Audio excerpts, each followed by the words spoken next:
Crazy அமக்களமா இருக்க. ஐயா இது அமக்களம் இல்ல, சிட்டிசன்.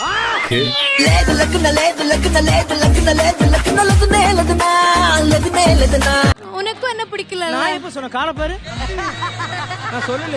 பாரதத்தில் 10 கோடி பொண்ணு இருக்கு, ஒவ்வொருத்தி மேல தாண்டி ஊரு கண்ணு இருக்கு.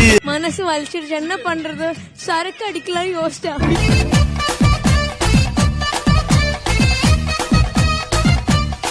உங்களுக்கு என்ன பிடிக்குமோ அந்த டிஷ் நீங்க செஞ்சு கொடுக்கலாம். சிக்கன் பிடிக்கும், அப்ப மீன் செய்ய முடியாது. ராஜா ராஜா நான் ராக்கெட் ராஜா, ராஜா ராஜா. போடா யோ, இது நீ உண்மையிலே செய்யறதுக்கு தான் கேக்குறியா இல்ல வேஸ்ட் பண்றதுக்கு கேக்குறியா? உண்மையை சொல்லு. பெர்ஃபார்மன்ஸ் நிப்பாட்டிட்டு ஒரு ஆங்கருக்கான மரியாதை கொடுக்கணும், புரியுதா? எங்க